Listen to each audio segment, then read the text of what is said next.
puede o no clandestinamente mantener prácticas judaizantes.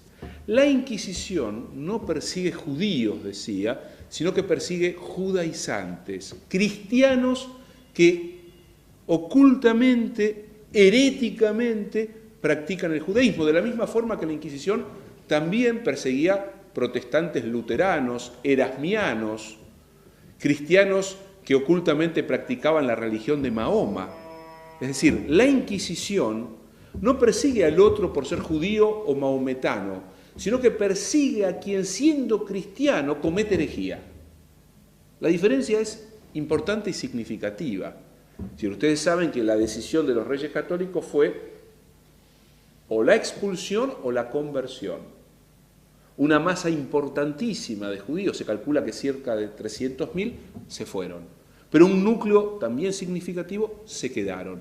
Muchos de aquellos que se quedaron mantuvieron clandestinamente su devoción a la ley de Moisés. Hay una historia todavía mucho más compleja e interesante, que es la que le va a ocurrir a los 300.000 judíos que en gran parte pasaron por Portugal y que fueron obligados a quedarse en Portugal y que se van a convertir en los verdaderos criptojudíos. Pero esa es otra historia que nos desviaría mucho.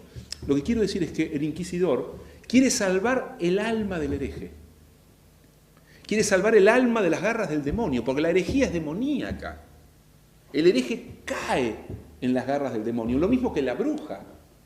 Por supuesto que en nombre de la lucha contra la brujería, contra el demonio, se quemaron en menos de 2 siglos cientos de miles de cuerpos femeninos. Europa destruyó en muy poco tiempo toda la cultura popular femenina que guardaba desde la antigüedad.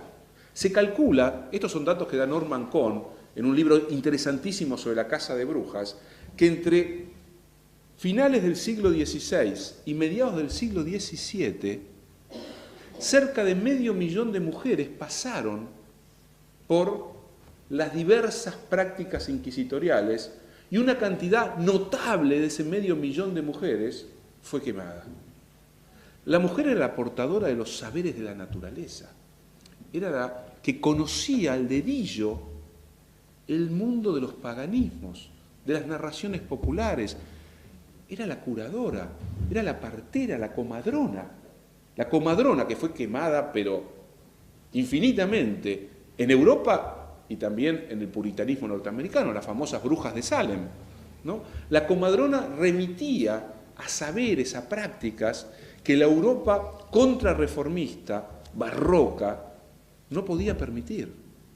Una de las formas en las que se constituye la homogeneización que terminará produciendo después el ciudadano moderno es expurgando, entre otras cosas, a esos saberes femeninos de la propia cultura moderna.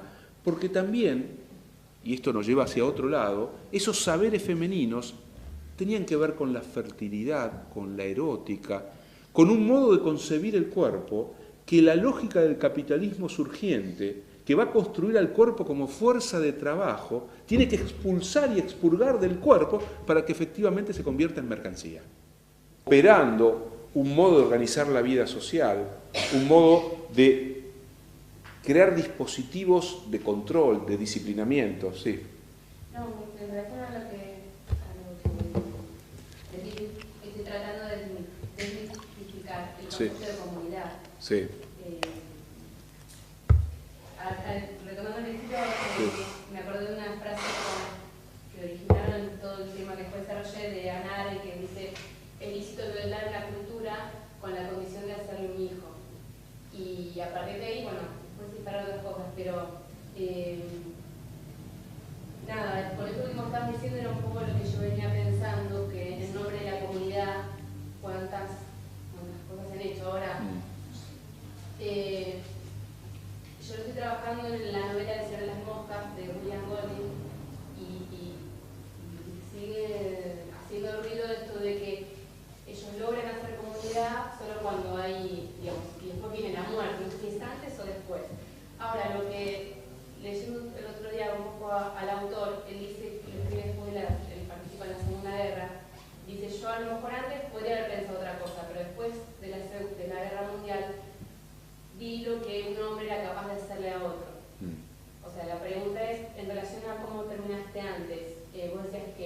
después del nazismo hay un giro y que es diferente a todas las otras, o no sé si quisiera decir eso, diferente a todas las otras violencias, entre comillas, anteriores. Hay algo nuevo en la violencia del siglo XX, cuyo punto más extremo es el nazismo, o el nombre que da cuenta de esa violencia más extrema es Auschwitz. La diferencia es la capacidad de establecer un punto de correspondencia entre orden racional, tecnología y discurso político. Es decir, por primera vez se produce una conjunción de tal naturaleza que el cuerpo humano carece de toda significación para convertirse pura y exclusivamente en un objeto cuyo destino final no tiene a los ojos del Estado ninguna otra significación que no sea la de la maximización de la rentabilidad, es decir, su transformación en materia prima. El cuerpo humano se convierte en materia prima de una industria cuya capacidad de producción es equivalente a la invención de la cadena de montaje. Se produce una solidaridad extrema, brutal e inédita entre fuerzas productivas, revolución tecnológica, mundo fabril, racionalización burocrática, racionalidad con arreglo a fines y dispositivo estatal político que moviliza los recursos imaginarios de esa sociedad para garantizar que una vez puesta en funcionamiento la máquina ya no se detenga. Y la máquina tiene dos modos de funcionar: por su propia capacidad racional técnica y al mismo tiempo por el terror que produce el Estado respecto a aquellos que aceptan el funcionamiento de la máquina para no caer en el interior de lo que llamamos materia prima. Esto lo plantea muy bien, me parece, Giorgio Agamben. No iba a hablar hoy, voy a hablar más bien la vez que viene de Agamben, pero adelanto para que se entienda un poco lo que quiero decir. Giorgio Agamben va a decir que la figura del excluido no funciona sobre el excluido en términos de representación, en términos de construcción, en términos de sentido político. La figura del excluido funciona siempre en el incluido. Es decir, que el incluido tenga como destino ser un excluido.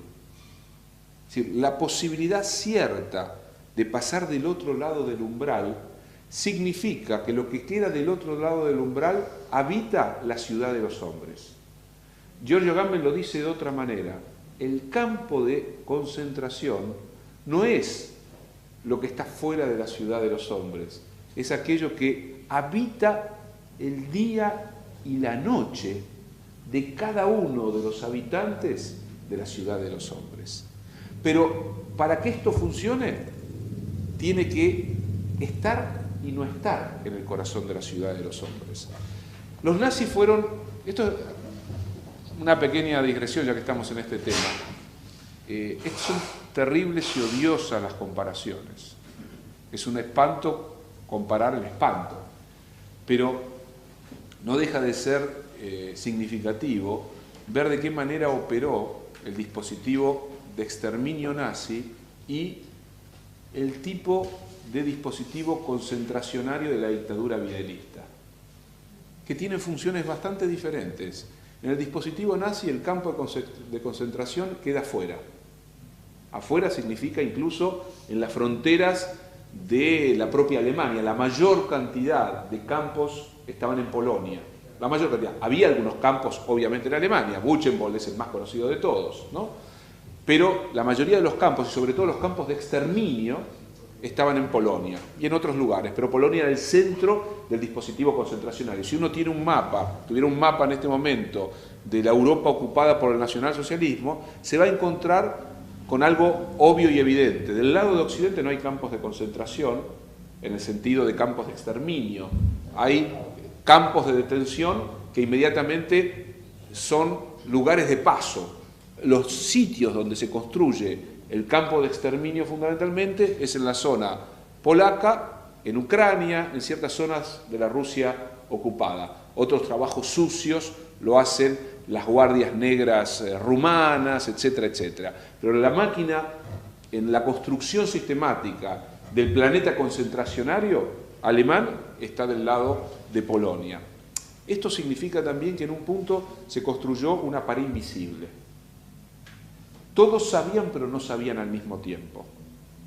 Es decir, era posible, entre comillas, guardar una cierta inocencia respecto a la presencia de ese lugar infernal. Estaba, pero no estaba. Era la presencia de lo terrible, pero que al mismo tiempo no podía existir. E incluso los nazis se inventaron un campo exclusivamente como simulacro de todos los otros campos. Theresienstadt, que era el campo al que visitaba la Cruz Roja, que era un campo modelo, en donde los prisioneros no estaban maravillosamente bien, estaban lo suficientemente demacrados como para que aquel visitante con buenas intenciones que entraba en un campo de concentración dijera, sí es un campo de concentración, pero no es tan malo, ¿no? ¿En ese pueblo donde estuvo Bettelheim, que dice que era más o menos de ese estilo? Yo no me acuerdo de dónde estuvo Bettelheim, pero contaba que era puede ser, porque se suele confundir campo de concentración con campo de exterminio. No todos los campos de concentración fueron campos de exterminio.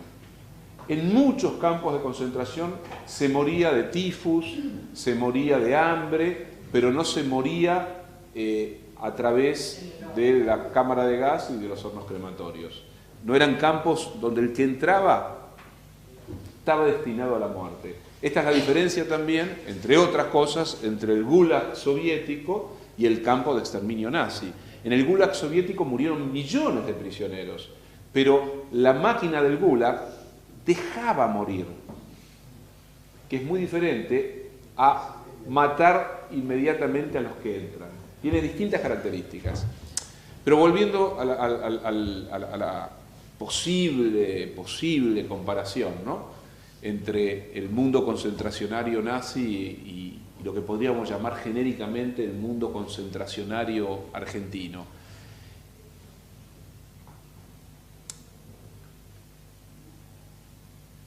Los nazis fueron legalistas hasta las últimas consecuencias.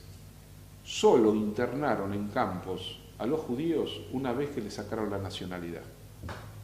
Es decir, el judío alemán carecía de nacionalidad. Al sacársele la nacionalidad, era pasible de quedar fuera de ley.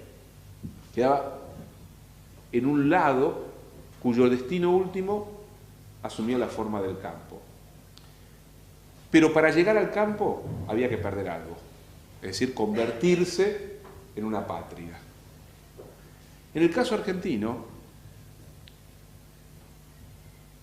el campo no existe desde el comienzo. No es una construcción que opere como una presencia a la que se cita, sino que es una presencia permanentemente negada, a la que se llega sin haber perdido ningún atributo, pero que una vez que se entra, literalmente queda fuera de cualquier dimensión que podemos llamar humana. El campo de concentración y la figura del desaparecido es la figura de lo invisible radical. La figura del judío es la figura eliminable. La otra es la figura cuya eliminación no es necesaria porque en realidad por aquí no pasaron. Entonces, ahí incluso está ese terrible gesto de Videla, ¿no? Los desaparecidos no están en ningún sitio, no existen, ¿no? Me parece que allí hay una diferencia que también implica el sentido de la lógica exterminadora. La dictadura videlicista quería exterminar la subversión. Los modos,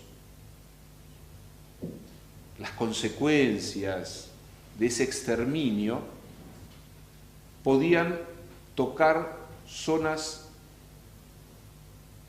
de la sociedad no necesariamente contaminadas por la enfermedad subversiva, pero era el costo a pagar. Una vez curada la peste, ya no era necesario seguir pagando ese costo.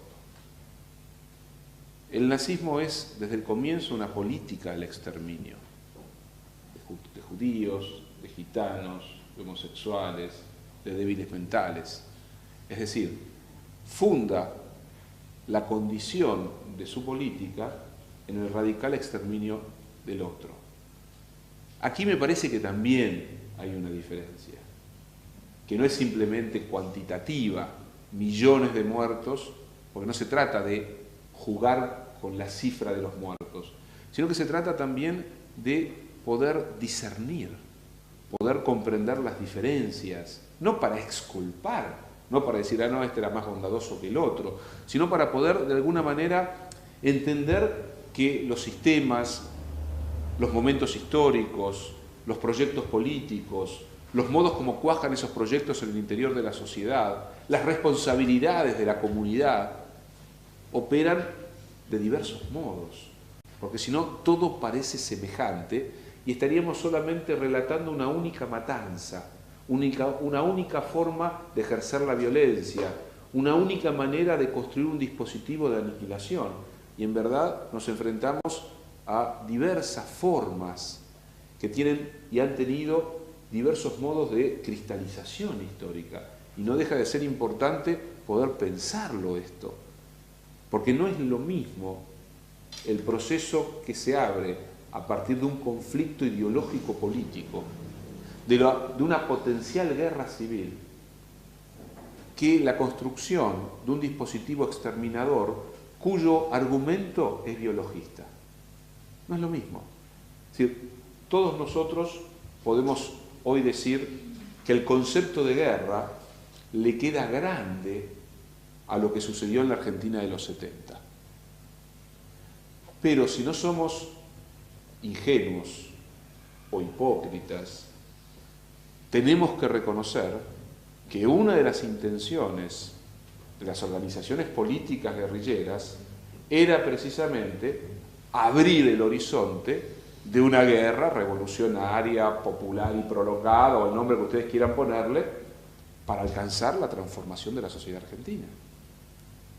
Que el discurso de las Fuerzas Armadas se haya apropiado de esa especie de visión gigantesca de la guerrilla argentina respecto a su propia capacidad de generar las condiciones de una guerra civil, no significa que en el debate político de los años 70 el tema de la guerra era un tema en permanente discusión.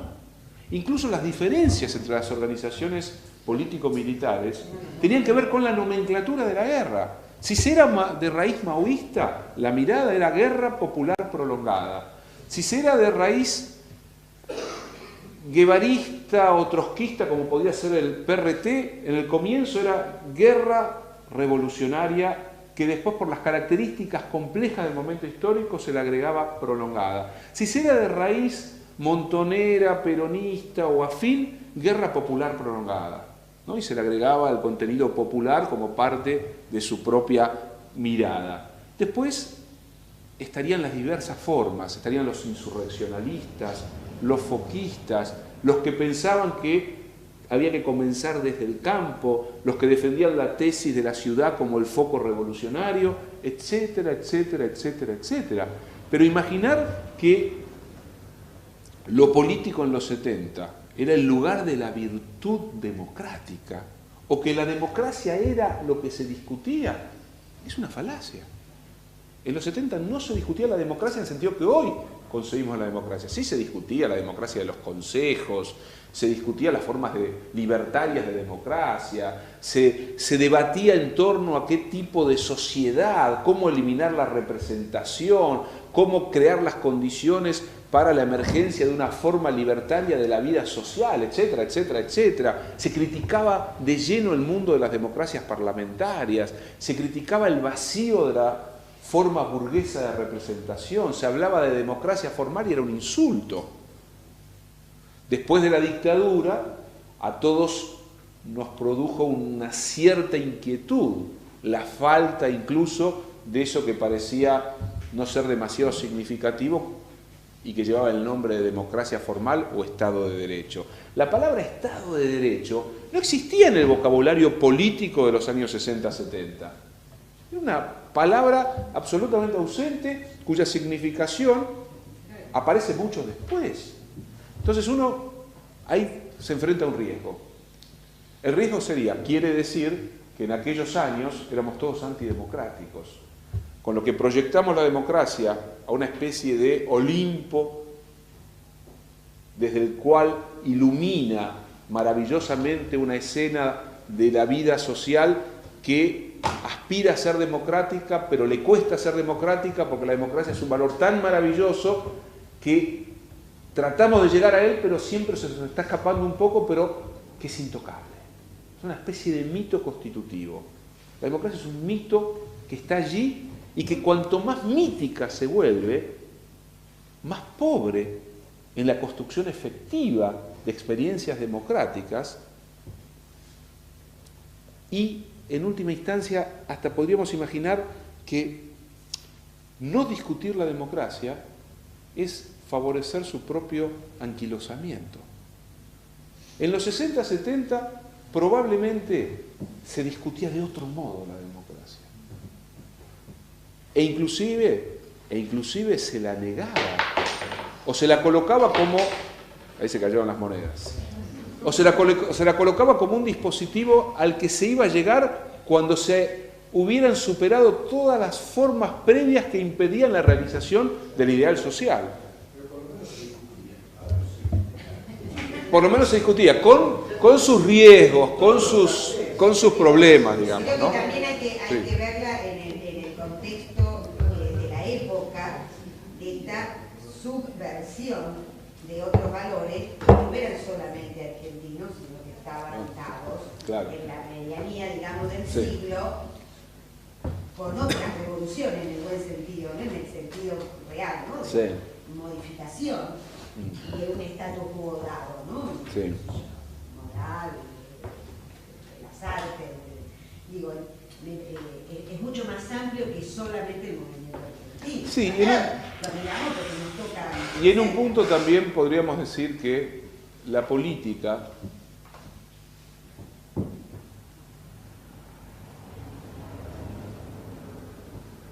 atravesaba el terror. Y atravesar el terror no significa solo pensarlo como terror estatal. Significa establecer el vínculo que durante todo un periodo histórico definió la relación entre política y violencia en términos de la lógica de la transformación. Incluso podríamos pensarlo en términos de uno de los grandes ideólogos de la violencia revolucionaria, como fue Bakunin, uno de los teóricos esenciales del anarquismo. La pasión destructiva está en el núcleo de la acción transformadora. No podemos pensar la transformación del mundo, no podemos pensar el aniquilamiento de la opresión sin desencadenar una radical pasión destructiva. E incluso el arte, ciertas formas que iban a condensarse en el arte de vanguardia, expresan con extrema radicalidad esta convicción bakuninista de una destructividad creadora. E incluso podríamos decir que la Primera Guerra Mundial no connota solo un deseo imperial, nacional, etcétera, etcétera, sino que expresa el deseo latente de una parte fundamental de la sociedad europea por abrir las compuertas de la destrucción creadora ante un mundo aburrido de sí mismo, un mundo aletargado, un mundo de mediocridades burguesas, un mundo desespiritualizado, un mundo agotado, un mundo enfermo. Es decir, la destructividad creadora está dentro del horizonte de los grandes debates ideológico-políticos de la modernidad desde la Revolución Inglesa en adelante. Y si ustedes me apuran, incluso desde antes de la Revolución Inglesa. Quiero decir, esta imagen de la tolerancia, esta imagen de un sistema de consensos, de una suerte de comunidad de libre hablantes que se ponen de acuerdo sin ejercer los unos sobre los otros ningún tipo de violencia, es una utopía no creadora, es una utopía falaz, que lo que hace es esconder la presencia de la violencia recurrente en todos los mecanismos constructores de consensualidad. La violencia está en el lenguaje, la violencia está en el vínculo intersubjetivo, la violencia está en el contrato, la violencia está en lo político. De lo que se trata, por supuesto, es de discernir, diferenciar, no de justificar, sino de comprender, porque si toda violencia es homologable a una pura máquina destructiva, no queda ningún lugar cierto para seguir pensando lo humano como emergencia cultural. No podemos sino reconocer que en los diversos momentos, en las diversas cristalizaciones, en las diversas formas de la cultura, se ha expresado aquello que está desde el comienzo y que llamamos violencia. Lo que no significa que en un determinado momento de la experiencia humana, de la historia de lo humano, la violencia o las violencias no hayan podido inscribirse en un orden de sentido o en una estructura gramatical o en un dispositivo ideológico que no puede solo apelar a la fuerza atávica, a la fuerza originaria, a la pura acción violenta por la acción misma. Que la violencia ha sido gramatizada, semantizada, ha sido literalizada, ha sido ficcionalizada, ha sido puesta en distintos lugares, ha sido puesta en el horizonte emancipatorio y en el horizonte de la dominación. Ha sido construida como dispositivo sadomasoquista, pero también ha aparecido como posibilidad cierta de la construcción del paraíso en la tierra. La violencia ha sido roja y negra y ha mezclado los dos colores. La violencia ha sido violencia fascista y también violencia libertaria, violencia anarquista y violencia comunista, violencia liberal, porque los únicos que no hablan de la violencia y que suelen criticar los dispositivos totalitarios como portadores de una violencia inédita son aquellos que han desperdigado por el mundo una violencia aniquiladora que se ha devorado a cientos de millones de seres humanos a lo largo de 3 siglos y que siguen ejerciendo una violencia aterrorizante. Digo, la violencia que transforma al cuerpo en fuerza de trabajo, la violencia que reduce al otro a esclavitud y que sustenta su propia riqueza, en una expoliación generalizada de riquezas y cuerpos que quedan del otro lado de la cultura, a eso no se le llama violencia, se le llama civilización, se le llama cultura. Entonces, me parece que nos enfrentamos a muchos problemas a partir de esta discusión, podríamos decir, ¿no? Muchos problemas de distinta índole. Hay una violencia del paria, hay una violencia del oprimido, hay una violencia de Espartaco, hay una violencia del sumergido. Esa violencia también está llena de problemas, porque se hace en nombre del oprimido y contra la opresión, pero también puede crear las condiciones y los mecanismos de una nueva forma de opresión. Pero surge detrás una inquietante pregunta: ¿qué hace el oprimido frente a la opresión? ¿Qué queda del relato de las rebeliones de la historia si todo relato concluye en la homologación de la violencia como criminalidad? Digo, nos enfrentamos a ese problema. Si todo aquel que ha ejercido la violencia es equivalente a todo aquel que ha ejercido la violencia, no hay diferencia entre el crimen estatal, la violencia estatal y aquellas formas de violencia nacidas del derecho a la rebelión. Entonces, pero a su vez, y aquí nos enfrentamos a otro problema, en el Hiperión de Hölderlin quizás toca anticipatoriamente lo que estamos discutiendo hoy aquí y tiene como escenario de fondo la Revolución Francesa. Hiperión es un alma pura, bella, es el hombre de la libertad que hace una opción.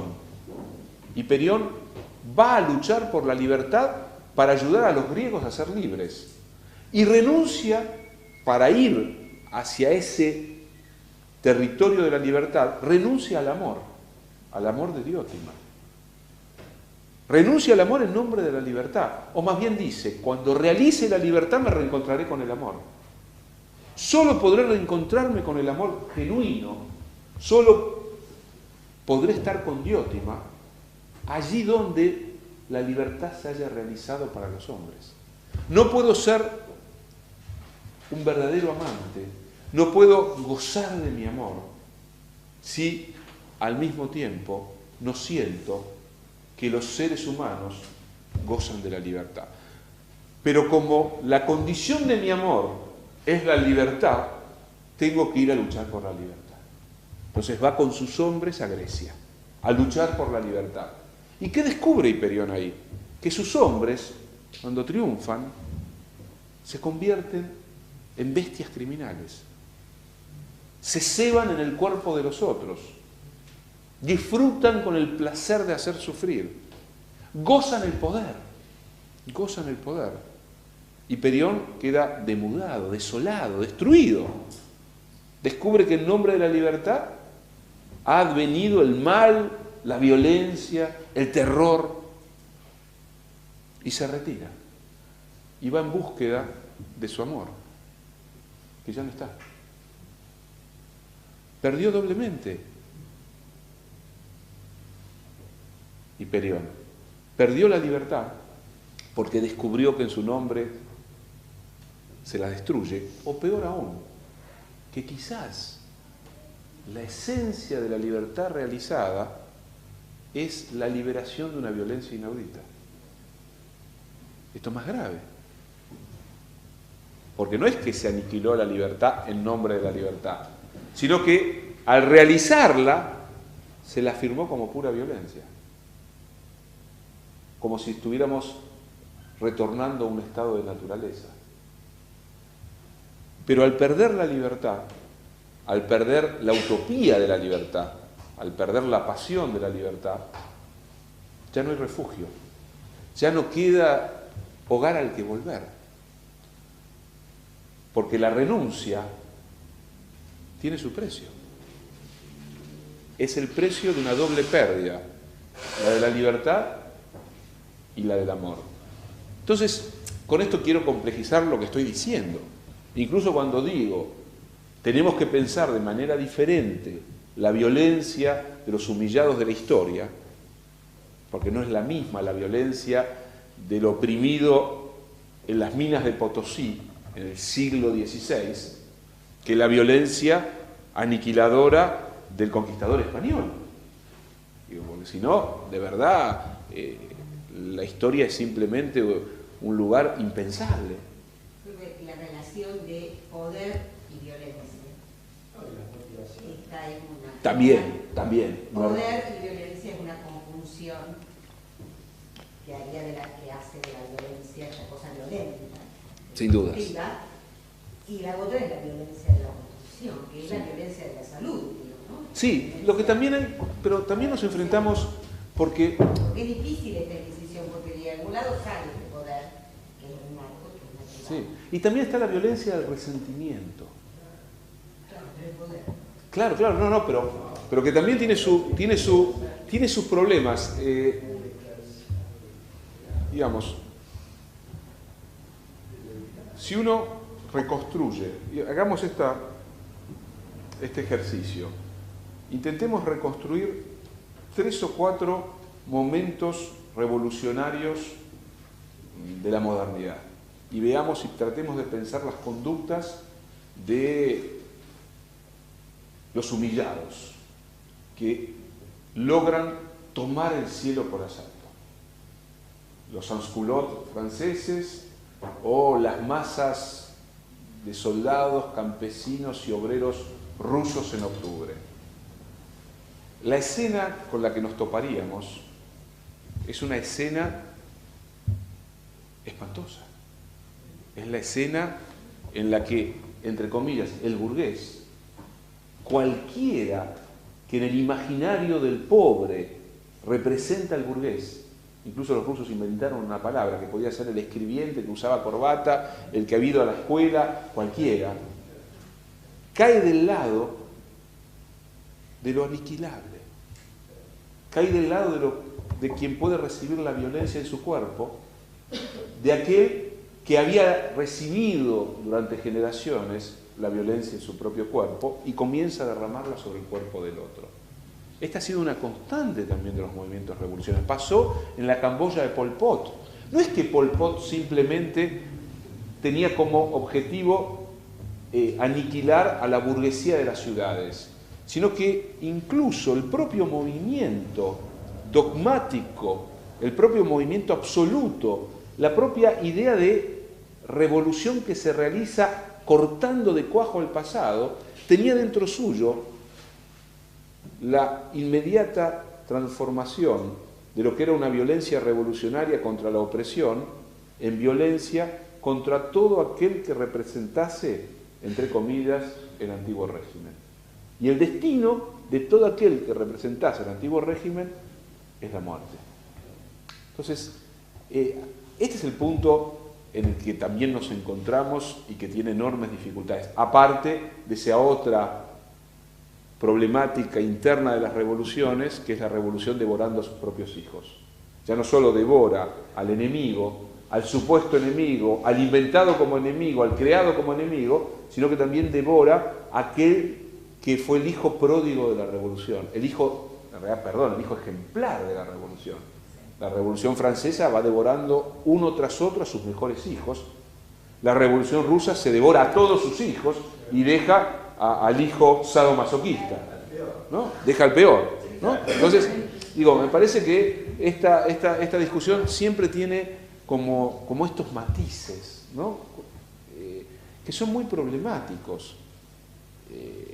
La violencia revolucionaria es, en un punto, helada. Toma decisiones en nombre del ideal que terminan repercutiendo en el cuerpo del otro. Pero se hace en nombre de la pureza, en nombre de las mayorías, en nombre de la justicia. Y en nombre de la justicia, de la libertad, de la igualdad, se aniquila a aquel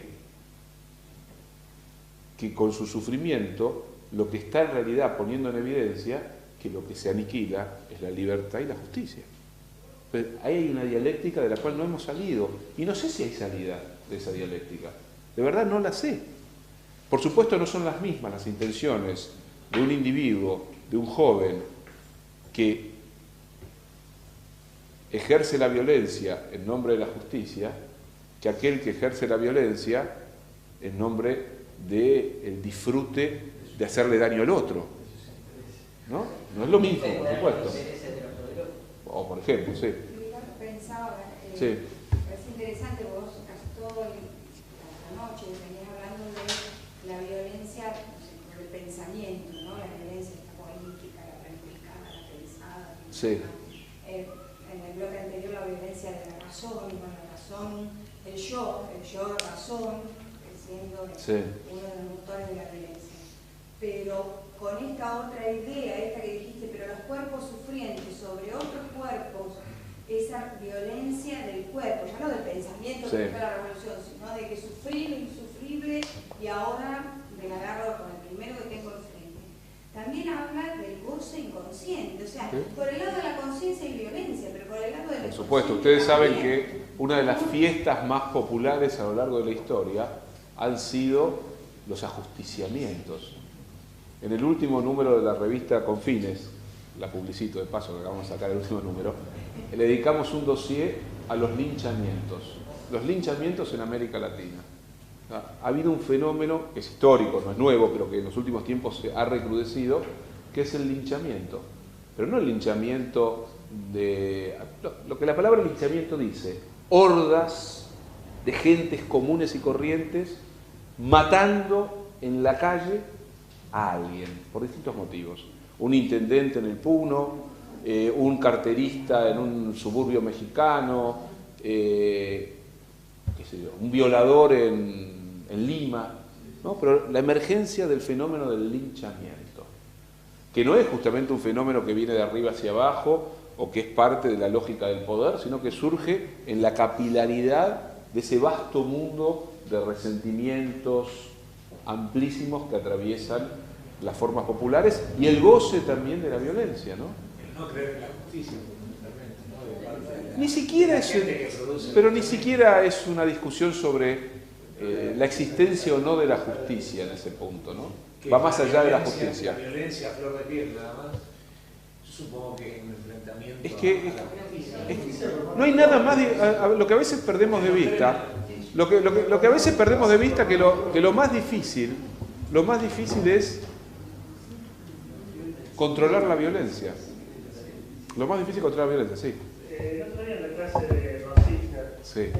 se estaba hablando del tema de la violencia y él hablaba citando a Clausewitz de la diferencia entre violencia y contraviolencia. Sí. Que estaría no solo, digamos, por un lado entre quién la ejerce, cuál es el motivo, pero además trabajaría con categorías distintas, digamos, sería otra la manera de trabajar.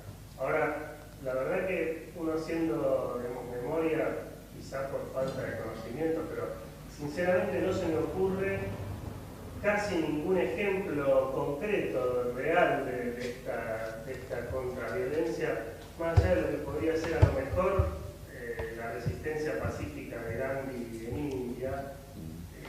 Desde mi falta de conocimiento, a lo mejor ni siquiera se aplica ese caso, pero no se me ocurren otros ejemplos. ¿Podría existir un concepto así o un concepto totalmente, digamos, utópico? El problema es... El problema no, la violencia, la diferencia es... Hay una diferencia que es... Bueno, el levantamiento del gueto de Varsovia.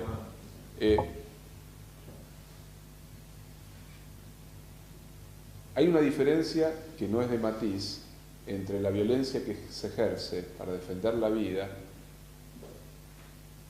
para defenderse de la opresión, y la violencia que se ejerce para perpetuar la opresión y aniquilar la vida. Hay una diferencia. Si no pensamos esa diferencia, efectivamente toda violencia, desde el punto de vista fáctico, es equivalente. El resistente que mata a un nazi en el gueto de Varsovia no es diferente en términos de ejercicio de la violencia que el soldado alemán que mata a un resistente del gueto de Varsovia. Pero hay una diferencia radical entre el soldado alemán que mata a un resistente del gueto de Varsovia y un resistente del gueto de Varsovia que mata a un soldado alemán. Uno está obligado a matar, uno está obligado a defender su vida y el derecho a la vida usando la violencia, y otro utiliza la violencia para impedirle al otro vivir. Entonces hay una diferencia. Y yo agregaría algo más, te lo respondería por otro lado. En la Rusia del siglo XIX hubo un debate cuando surgió la problemática del llamado terrorismo. La palabra terrorismo hoy es una palabra que como esas palabras que todo lo ocupan, dicen todo y no dicen nada. Y es una especie de demonio de época, la palabra terrorismo. En el siglo XIX, en el interior de la Rusia zarista, dentro de lo que fue el mundo de los populistas rusos del siglo XIX, que son muy distintos a los populistas actuales, dentro de esos jóvenes que creían que el mundo campesino guardaba la posibilidad de la libertad, de la transformación del mundo, etcétera, etcétera, surgió un debate alrededor de la violencia. Si la violencia, en nombre del campesino, en nombre de la libertad, llevada adelante por un individuo, era justa o injusta. Si la violencia que se hacía en ese nombre, pero en representación de ese nombre, de ese mundo y de ese proyecto, no podía terminar siendo el deseo, el goce criminal de quien hablaba en nombre de los otros para ejercer el placer de matar. Baudelaire en algún lugar dice: a mí las barricadas del 48 no me importaban absolutamente nada.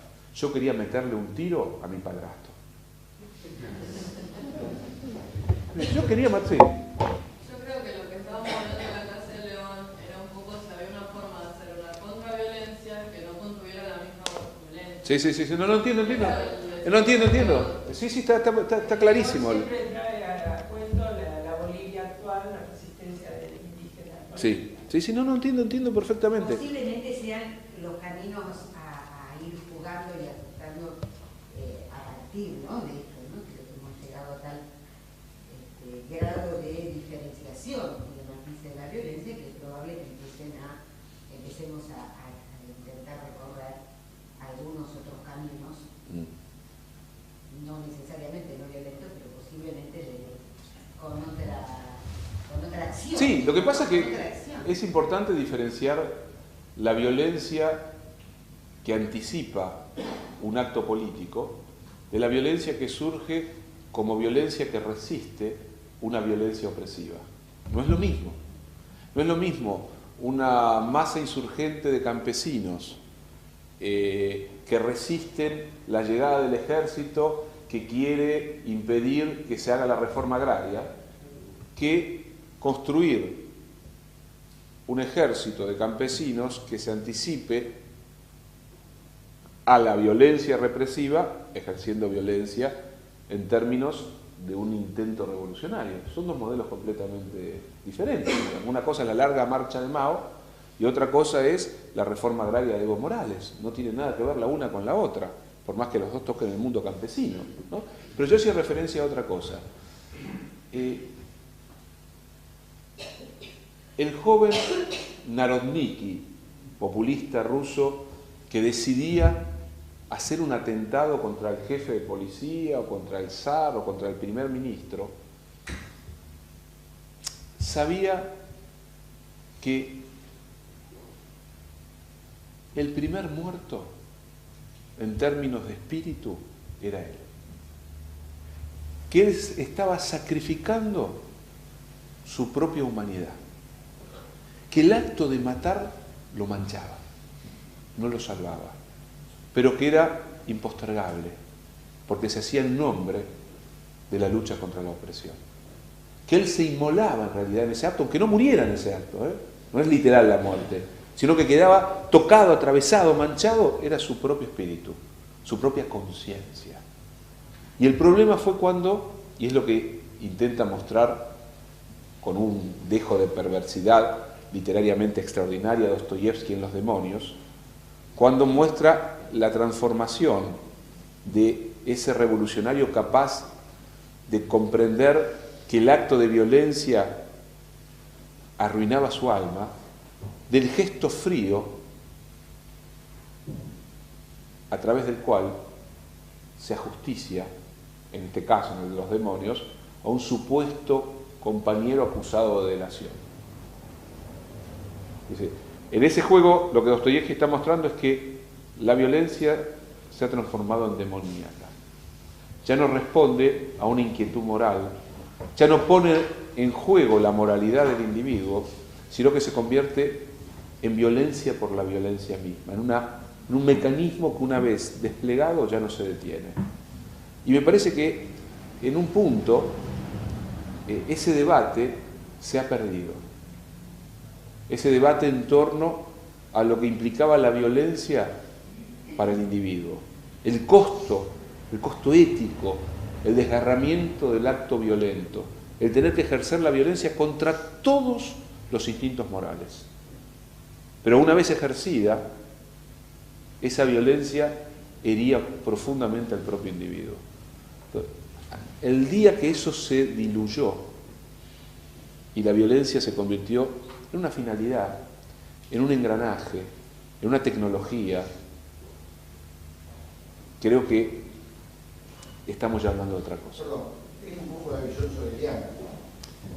Es también un poco la visión de aquellos que se atribuían la voluntad del pueblo y decían que la violencia del pueblo no es justicia. ¿Sí? Es decir, el límite es muy difícil. Es muy difícil. Es muy difícil. Así es. Porque yo pienso que en muchos aspectos hay una expresión de la violencia per se, más allá de la obtención de objetivos de mano alcance. Era casi una concepción enfermiza. Era muy emparentada con la visión de vivir picosamente el fascismo. Y acá en Argentina la vivimos. Y la violencia produce fascinación también. Sade lo supo perfectamente. Bueno, dejamos aquí. Muchas gracias. No,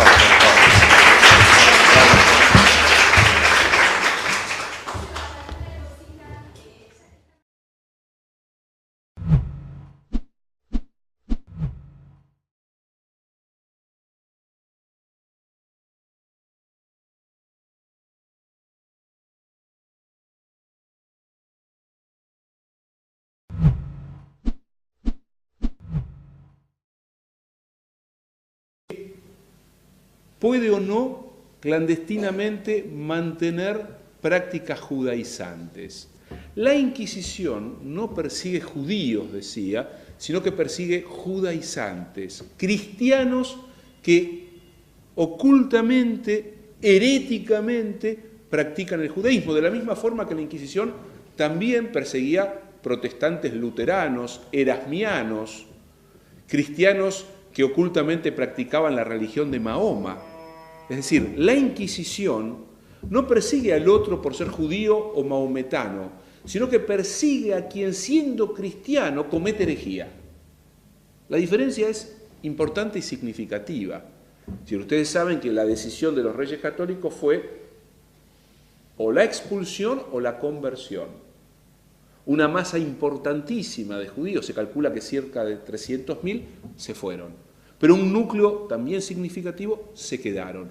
Muchos de aquellos que se quedaron mantuvieron clandestinamente su devoción a la ley de Moisés. Hay una historia todavía mucho más compleja e interesante, que es la que le va a ocurrir a los 300.000 judíos que en gran parte pasaron por Portugal y que fueron obligados a quedarse en Portugal y que se van a convertir en los verdaderos criptojudíos. Pero esa es otra historia que nos desviaría mucho.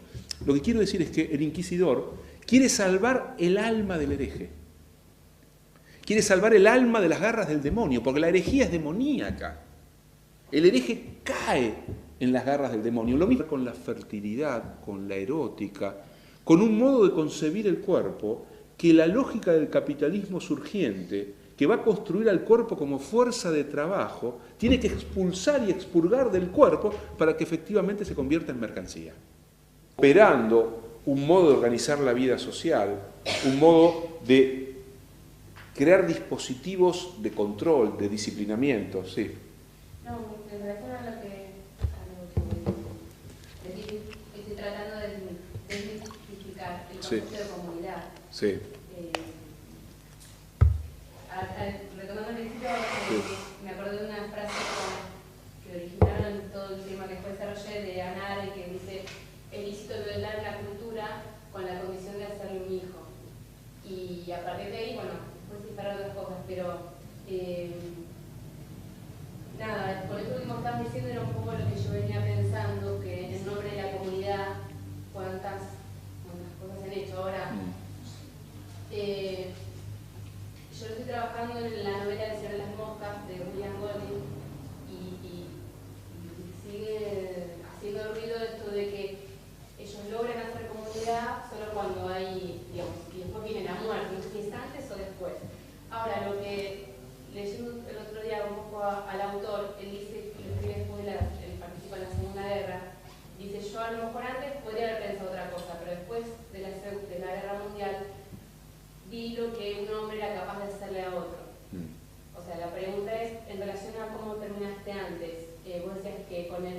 nazismo hay un giro y que es diferente a todas las otras, o no sé si quisiera decir eso, diferente a todas las otras violencias, entre comillas. Como que la bruja. Por supuesto que en nombre de la lucha contra la brujería, contra el demonio, se quemaron en menos de 2 siglos cientos de miles de cuerpos femeninos. Europa destruyó en muy poco tiempo toda la cultura popular femenina que guardaba desde la antigüedad. Se calcula, estos son datos que da Norman Cohn en un libro interesantísimo sobre la caza de brujas, que entre finales del siglo XVI y mediados del siglo XVII, cerca de 500.000 de mujeres pasaron por las diversas prácticas inquisitoriales y una cantidad notable de ese 500.000 de mujeres fue quemada. La mujer era la portadora de los saberes de la naturaleza, era la que conocía al dedillo el mundo de los paganismos, de las narraciones populares, era la curadora, era la partera, la comadrona que fue quemada, pero infinitamente, en Europa y también en el puritanismo norteamericano, las famosas brujas de Salem, ¿no? La comadrona remitía a saberes, a prácticas que la Europa contrarreformista, barroca, no podía permitir. Una de las formas en las que se constituye la homogeneización que terminará produciendo después el ciudadano moderno es expurgando, entre otras cosas, a esos saberes femeninos de la propia cultura moderna. Porque también, y esto nos lleva hacia otro lado, esos saberes femeninos tenían que ver... Hay algo nuevo en la violencia del siglo XX, cuyo punto más extremo es el nazismo, o el nombre que da cuenta de esa violencia más extrema es Auschwitz. La diferencia es la capacidad de establecer un punto de correspondencia entre orden racional, tecnología y discurso político. Es decir, por primera vez se produce una conjunción de tal naturaleza que el cuerpo humano carece de toda significación para convertirse pura y exclusivamente en un objeto cuyo destino final no tiene a los ojos del Estado ninguna otra significación que no sea la de la maximización de la rentabilidad, es decir, su transformación en materia prima. El cuerpo humano se convierte en materia prima de una industria cuya capacidad de producción es equivalente a la invención de la cadena de montaje.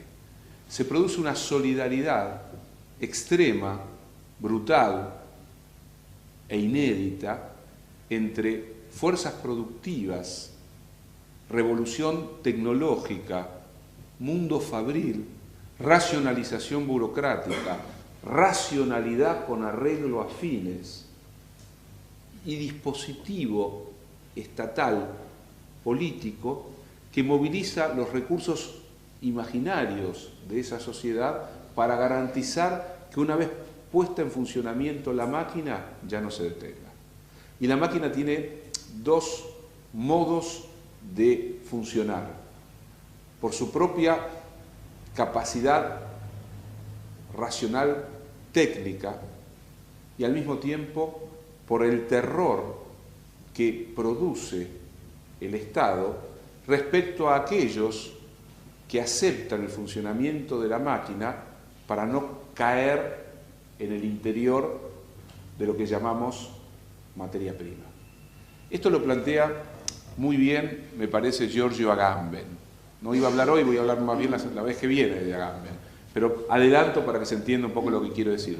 Giorgio Agamben va a decir que la figura del excluido no funciona sobre el excluido en términos de representación en términos de construcción, en términos de sentido político, la figura del excluido funciona siempre en el incluido. Es decir, que el incluido tenga como destino ser un excluido. Es decir, la posibilidad cierta de pasar del otro lado del umbral significa que lo que queda del otro lado del umbral habita la ciudad de los hombres.